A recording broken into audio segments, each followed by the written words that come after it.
ರಾಜ್ಯದ ಜನತೆಗೆ ನಮಸ್ಕಾರಗಳು. ನನ್ನ ಹೆಸರು ಶ್ರೀನಾಥ್ ಅಂತ. RTI ಕಾರ್ಯಕರ್ತರಾಗಿ ಮತ್ತು ಒಬ್ಬ ಸಾಮಾಜಿಕ ಹೋರಾಟಗಾರನಾಗಿ ಮತ್ತು ಕರ್ನಾಟಕ ಅಹಿಂದ ಸಂಘಟನೆಗಳ ಒಕ್ಕೂಟದ ಒಂದು ಭಾಗವಾಗಿ ನಾನು ಕೆಲಸ ಮಾಡ್ತಾ ಬರ್ತಾ ಇದ್ದೀನಿ. ಈ ಮೂಲಕ ಮಾಧ್ಯಮ ಸುದ್ದಿಗೋಷ್ಠಿ ಮುಖಾಂತರ ಏನು ಹೇಳಕ್ಕೆ ಇಷ್ಟಪಡ್ತೀನಿ ಅಂತಂದರೆ, ಈ KPTCL ಈ ರಾಜ್ಯಕ್ಕೆ ಬೆಳಕು ಕೊಡುವಂತಹ ಒಂದು KPTCL ಇಲಾಖೆಯಲ್ಲಿ ಮುಖ್ಯವಾದ ಭಾಗವಾದ ಒಂದು ಹಣಕಾಸು ಶಾಖೆಯಲ್ಲಿ ಫಿನಾನ್ಸ್ ಡಿಪಾರ್ಟ್ಮೆಂಟ್ ಒಳಗಡೆ ಬಹುಕೋಟಿ ಕಮಿಷನ್ ವ್ಯವಹಾರ ನಡೀತಾ ಇದೆ. ಈ ವಿಚಾರವಾಗಿ ನಾನು ಬಹಳ ತಿಂಗಳಿಂದ ಸಾಕಷ್ಟು ಹೋರಾಟ ಮಾಡ್ತಾ ಬರ್ತಾ ಇದ್ದೀನಿ. ಈ ಒಂದು ಮಾಧ್ಯಮ ಗೋಷ್ಠಿ ಮುಖಾಂತರ ಏನಕ್ಕೆ ಇಷ್ಟಪಡ್ತೀನಿ ಅಂದರೆ, ಈ ಹಣಕಾಸು ವಿಭಾಗದಲ್ಲಿರುವ ಒಬ್ಬ ಅಧಿಕಾರಿಯಾದಂತಹ ಶ್ರೀಯುತ ಕಪ್ಪೂರ್ ಲಿಂಗಯ್ಯ ಅನ್ನೋರು ಹಲವಾರು ವರ್ಷದಿಂದ ಅದೇ ಒಂದು ಡಿಸಿಗ್ನೇಷನ್ ಕೆಲಸ ಮಾಡ್ಕೊಂಡು ಬರ್ತಾ ಇದ್ದಾರೆ. ಇವರು ಈ ಒಂದು ಗುತ್ತಿಗೆದಾರರು ಹಲವಾರು ಕಡೆ ಕೆಲಸ ಮಾಡಿರೋ ಬಿಲ್ಲನ್ನು ಇಲ್ಲೇ ಕೂಡ ಪೇಮೆಂಟ್ ಆಗುವಂತಹದ್ದು ಪ್ರಕ್ರಿಯೆ ಇಲ್ಲಿ ನಡೀತಾ ಇದೆ. ಯಾವ ರೀತಿಯಿಂದ ಇಲ್ಲಿ ಹಗರಣ ನಡೀತಿದೆ ಅಂದರೆ, ಒಂದು ಗುತ್ತಿಗೆದಾರರು ಬಿಲ್ ಸಬ್ಮಿಟ್ ಮಾಡಿದ ಯಾರು 2% 2.5% ದುಡ್ಡು ಕೂಡ ತುರ್ತಾಗಿ ಕೊಡ್ತಾರೋ ಅಂತಹ ಗುತ್ತಿಗೆದಾರರಿಗೆ ತುರ್ತಾಗಿ ಪೇಮೆಂಟ್ ಮಾಡುವಂತಹ ಪ್ರಕ್ರಿಯೆ ನಡೀತಾ ಇದೆ. ಅರ್ಹ ಗುತ್ತಿಗೆದಾರರು ಬಹಳ ತಿಂಗಳಿಂದ ಪೇಮೆಂಟಿಗೆ ಕಾಯ್ತಾ ಇರ್ತಾರೆ, ಅವ್ರಿಗೆ ಪೇಮೆಂಟ್ ಕೊಡೋದಿಲ್ಲ. ಯಾಕೆಂದ್ರೆ ಅವರು ಕಮಿಷನ್ ಲಂಚ ಕೊಡೋದಿಲ್ಲ. ಯಾರು 2.5% ಯಾವ ರೀತಿ ಸ್ಪ್ಲಿಟ್ ಮಾಡಿದ್ದಾರೆ ಅಂದರೆ, ವ್ಯವಸ್ಥಾಪಕ ನಿರ್ದೇಶಕರಿಗೆ 1% ದುಡ್ಡು ಹೋಗ್ಬೇಕಂತೆ. ಇವರ ಒಂದು ಅಧಿಕಾರಿ ಇದಾರಲ್ಲ, ಯಾರು ಕಪ್ಪೂರ್ ಲಿಂಗಯ್ಯನ ಅಧಿಕಾರಿ ಮೇಲೆ ಆಪಾದನೆ ಮಾಡ್ತಾ ಇದ್ದೀನಲ್ಲ, ಅವ್ರು 1%. ಈ ಫಂಡನ್ನು ತರಿಸ್ಕೊಡಕ್ಕೆ ಸರ್ಕಾರದಿಂದ 0.5% ಕೊಡ್ಬೇಕಂತೆ. ಎಷ್ಟೋ ಗುತ್ತಿಗೆದಾರರು ಬಹಳ ಬೇಸತ್ತು ನನ್ನಲ್ಲೂ ಕೂಡ ಮಾಹಿತಿ ಹಂಚ್ಕೊಂಡಿದ್ದಾರೆ ವಿಚಾರವಾಗಿ ಬಂತು. ಈ ವಿಚಾರವಾಗಿ ನಾವು ದಾಖಲೆಗಳನ್ನು ಕಲೆಕ್ಟ್ ಮಾಡೋದಕ್ಕೆ ಮಾಹಿತಿ ಹಕ್ಕಲ್ಲಿ ಅರ್ಜಿ ಹಾಕಿದಾಗ ಯಾವ ಥರ ಹೇಳಿಕೆ ಹೋಗ್ತಾರೆ ಅಂದರೆ, ಮಾಹಿತಿ ಕೊಡೋಕ್ಕೆ ಅಡ್ಡಿಪಡಿಸ್ತಾ ಇದ್ದಾರೆ. ಅಲ್ಲಿ ಮಾಹಿತಿ ಅಧಿಕಾರಿಯವರಿಗೂ ಅಷ್ಟೇ, ಮೇಲ್ಮನೆ ಪ್ರಾಧಿಕಾರದವರಿಗೂ ಅಷ್ಟೇ ಮಾಹಿತಿ ಕೊಡಬೇಡಿ ಅಂತ ತಾಕೀತು ಮಾಡುವಂಥ ಪ್ರಯತ್ನ ಕೂಡ ನಡೆದಿದೆ. ಇವರು ಸೀನಿಯಾರಿಟಿ ಪೇಮೆಂಟ್ ಮಾಡಿದೆ. ಉದಾಹರಣೆಯಾಗಿ ಒಂದು ನಾನು ಎಕ್ಸಾಂಪಲ್ ಹೇಳಕ್ಕೆ ಇಷ್ಟಪಡ್ತೀನಿ. ಯೂನಿವರ್ಸಲ್ ಕೇಬಲ್ ಲಿಮಿಟೆಡ್ ಅನ್ನೋ ಒಂದು ಫೆಬ್ರವರಿ 24ರಲ್ಲಿ 796 ಕೋಟಿ ಪೇಮೆಂಟ್ ಆಗಿದೆ. ಡಿವಿಷನ್ನಿಂದ ಇಲ್ಲಿಗೆ ಬರೋದಕ್ಕೆ ಒಂದು 2 ದಿನದಲ್ಲಿ ಪೇಮೆಂಟ್ ಆಗಿದೆ. ಇದು ಯಾವ ರೀತಿ ಸಾಧ್ಯ?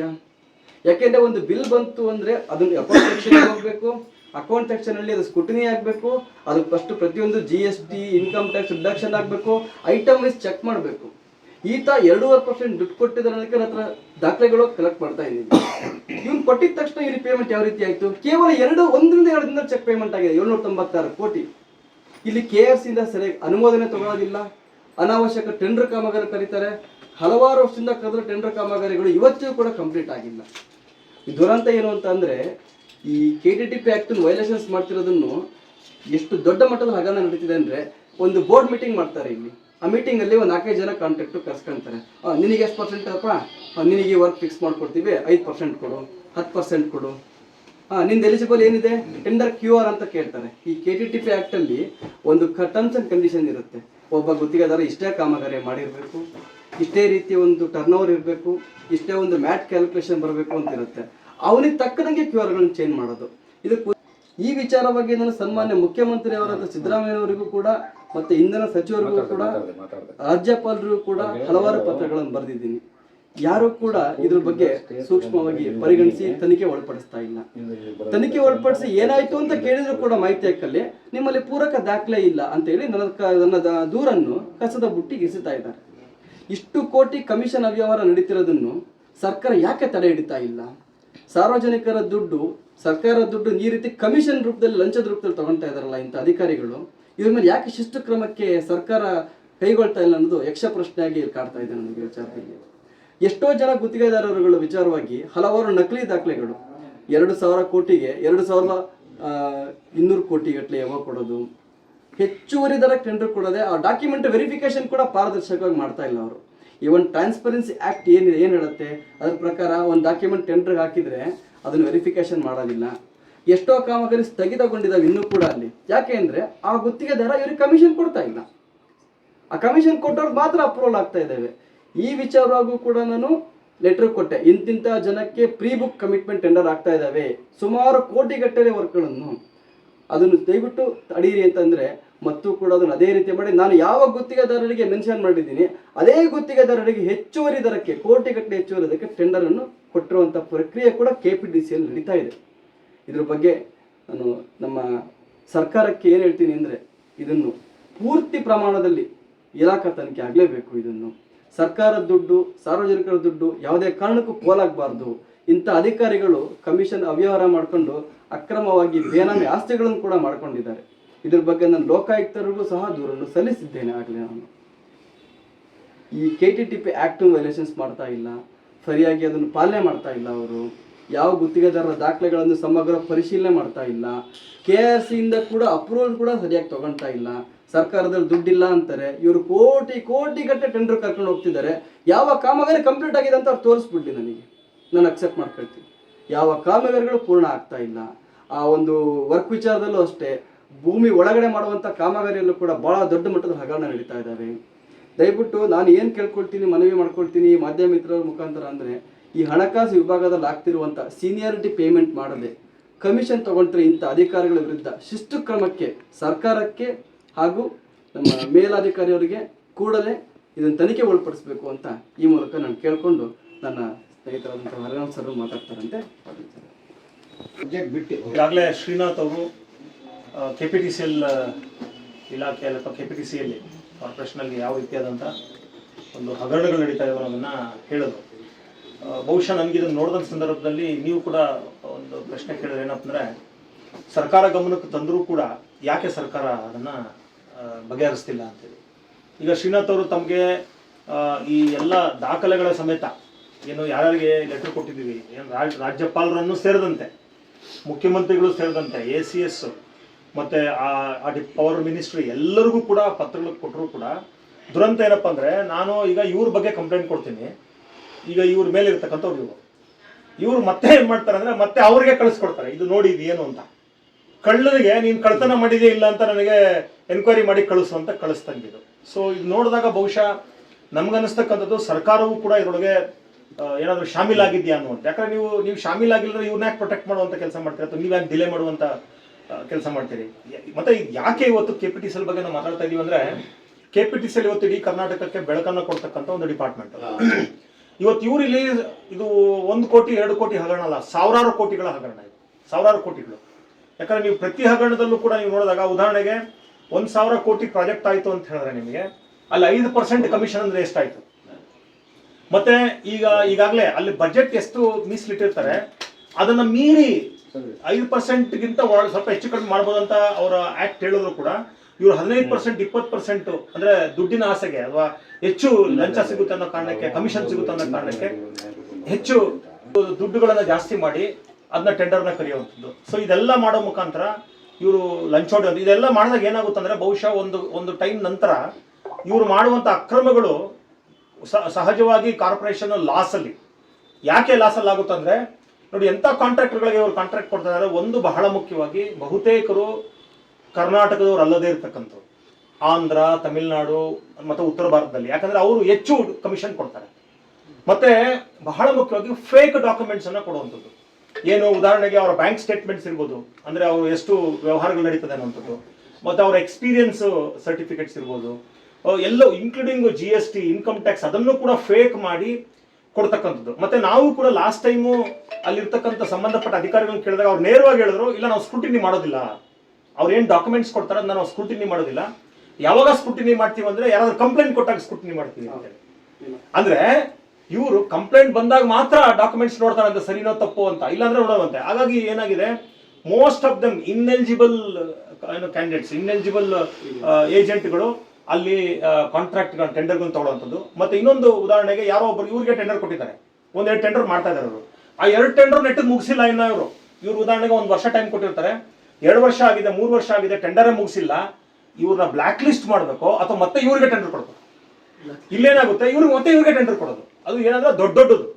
ಮತ್ತೆ ಅವಾಗಲೇ ಶ್ರೀನಾಥ್ ಅವ್ರು ಹೇಳಿದಾಗೆ ಆ ಟೆಂಡರ್ಗೆ ಏನು ರಿಕ್ವೈರ್ಮೆಂಟ್ಸ್ ಇದೆ, ಕ್ವಾಲಿಫಿಕೇಶನ್ ಇದೆ, ಅಲ್ಲೇನ್ ಮಾಡ್ತಾರೆ ಅಂದ್ರೆ, ಇವರು ಬೋರ್ಡ್ ಮೀಟಿಂಗ್ ಹೆಸರಿನಲ್ಲಿ ಅವ್ರನ್ನ ಕರೆಸಿ ಅವ್ರ ಕ್ವಾಲಿಫಿಕೇಶನ್ಸ್ ಏನಿದೆ ಅದನ್ನ ತಿಳ್ಕೊಂಡು ಅದಕ್ಕೆ ತಕ್ಕಂತೆ ಇವರು ಟೆಂಡರ್ಸ್ನ ಫ್ಲೋಟ್ ಮಾಡುವಂಥದ್ದು. ಅಂದ್ರೆ ಇವರು ಟೆಂಡರ್ ಪ್ರಕಾರ ಅಭ್ಯರ್ಥಿಗಳಲ್ಲ, ಅಭ್ಯರ್ಥಿಗಳ ಪ್ರಕಾರ ಟೆಂಡರ್. ಯಾಕಂದ್ರೆ ಅವರು ಮೊದಲೇ ಇವ್ರಿಗೊಂದಿಷ್ಟು ಫಿಕ್ಸ್. ಈಗ ಉದಾಹರಣೆಗೆ ಅವ್ರು 100 ಕೋಟಿ ತಗೊಳ್ತಾರಂದ್ರೆ, ಆಯ್ತು ನೀನು ಎಷ್ಟು ಕೊಡ್ತೀಯ ಪರ್ಸೆಂಟೇಜ್, ಈಗ ಇವ್ರು ಜಾಸ್ತಿ ಪರ್ಸೆಂಟೇಜ್, ಇವ್ರು ದೊಡ್ಡ ಕಾಂಟ್ರಾಕ್ಟ್, 500 ಕೋಟಿ ಕಾಂಟ್ರಾಕ್ಟ್, ಇವ್ರಿಗಿಂತ ಇನ್ನೂ ಜಾಸ್ತಿ ಕೊಟ್ಟರೆ ಅವ್ರಿಗೆ 1,000 ಕೋಟಿ ಕಾಂಟ್ರಾಕ್ಟ್. ಹೀಗೆ ದುಡ್ಡು ಯಾರು ಕಮಿಷನ್ ಜಾಸ್ತಿ ಕೊಡ್ತಾರೋ ಅವ್ರಿಗೆ. ಮತ್ತೆ ಆ ದುಡ್ಡು ಕೂಡ ಅಷ್ಟೇ, ನೀವು ದುಡ್ಡು ತರಿಸ್ಕೋಬೇಕಾದ್ರೆ ಸರ್ಕಾರಕ್ಕೆ ಮತ್ತೆ ಅಲ್ಲೊಂದು 0.5% ಕೊಟ್ಟು ಅಲ್ಲಿ ಬಿಡಿಸ್ಕೊಂಬನ್ನಿ ಅಂತ ಹೇಳುವಂಥದ್ದು. ಸೊ ಈ ತರದ ಒಂದಿಷ್ಟು ದೊಡ್ಡ ಪ್ರಮಾಣದಲ್ಲ ಭ್ರಷ್ಟಾಚಾರ, ಒಂದು ಇನ್ಎಲಿಜಿಬಲ್ ಇವ್ರಿಗೆ ಟೆಂಡರ್ ಕೊಡುವಂಥದ್ದು, ಭ್ರಷ್ಟಾಚಾರ, ಅದರಲ್ಲಿ ಲಂಚ ತಗೊಳ್ತಕ್ಕಂಥದ್ದು.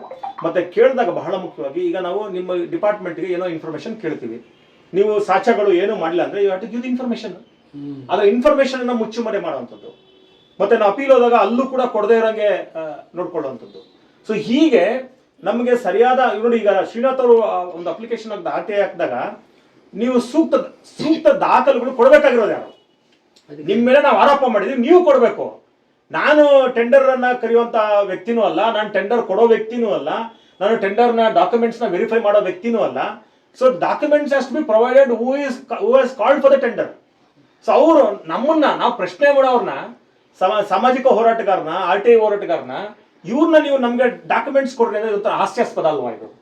ಸೊ ಇದು ನೋಡಿದಾಗ ನನ್ಗನ್ಸುತ್ತೆ ಡಿಪಾರ್ಟ್ಮೆಂಟ್ ಇಂದ ಹಿಡಿದು ಇದು ಇನ್ಕ್ಲೂಡಿಂಗ್ ಕಮಿಷನ್, RTI ಕಮಿಷನ್ ವರೆಗೂ ಕೂಡ ಇದು ಒಂದು ಜಾಲ, ಐ ಥಿಂಕ್ ಒಂದು ನೆಟ್ವರ್ಕ್ ಇದೆ. ಇದು ಎಲ್ಲರೂ ಕೂಡ ತನಿಖೆ ಒಳಪಡಿಸ್ಬೇಕು. ಮತ್ತೆ ನನಗನ್ಸುತ್ತೆ ಇದು ಬಹುಶಃ ಸ್ಟೇಟ್ ಲೆವೆಲ್, ಯಾಕಂದ್ರೆ ಈಗಾಗಲೇ ನಮ್ಗೆ ಗೊತ್ತಿದೆ ಅನೇಕ ಕಾಂಟ್ರಾಕ್ಟರ್ಗಳು ಆತ್ಮಹತ್ಯೆ ಮಾಡ್ಕೊಂಡ್ರು, 40% ಕೇಳ್ತವ್ರೆ. ಇದೆಲ್ಲವೂ ಸತ್ಯ ಅಂದ್ರೆ ನಮ್ಮ ಕಣ್ಣಿಗೆ ಕಾಣ್ತಾ ಇದೆ. ಇನ್ನೂ ಎಷ್ಟು ಜನ ಕಾಂಟ್ರಾಕ್ಟರ್ಗಳಿಗೆ ಬರೀಕೊಳ್ಬೇಕಂತಿದ್ದಾರೆ. ಮತ್ತೆ ಕರ್ನಾಟಕದ ಕಾಂಟ್ರಾಕ್ಟರ್ಗಳಿಗೆ ಅವಕಾಶಗಳೇ ಇಲ್ಲ, ಸಣ್ಣ ಪುಟ್ಟ ಕಾಂಟ್ರಾಕ್ಟರ್ಗಳಿಗೆ ಅವಕಾಶಗಳೇ ಇಲ್ಲ.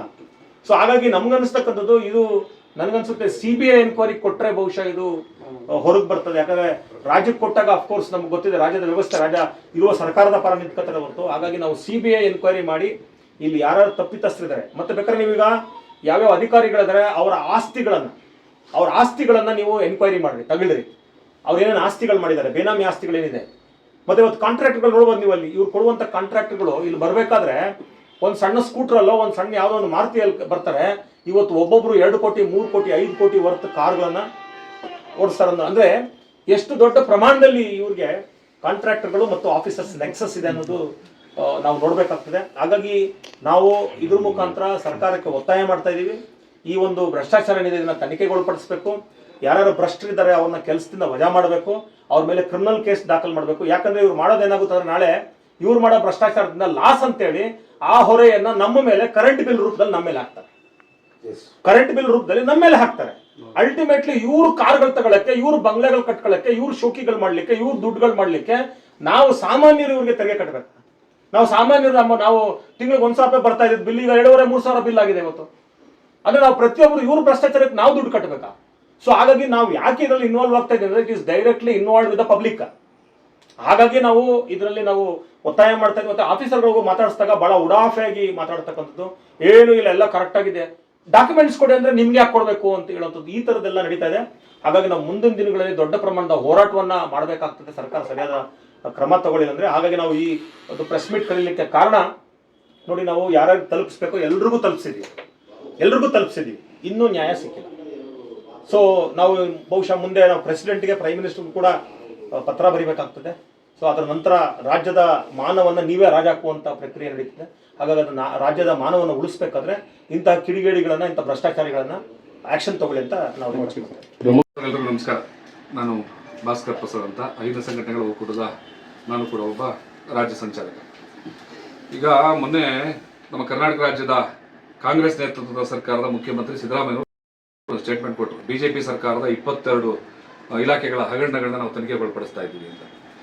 ನಾನು ಈ ಮೂಲಕ ಕೇಳೋದು ಅಂತಂದ್ರೆ, ನಿಮ್ಮ ಕಣ್ಣಿಗೆ ಕಾಣುವ ಹಾಗೆ 796 ಕೋಟಿ ರೂಪಾಯಿ ಹಗರಣ ಕಾಣ್ತಾ ಇದೆ KPTCL ಏನ್ ನಡೀತಾ ಇದೆ ಇದರಲ್ಲಿ 796 ಕೋಟಿ, ಅದಕ್ಕೆ ಸಂಬಂಧಪಟ್ಟಂತಹ ದಾಖಲೆಗಳು ಇಲ್ಲಿದೆ.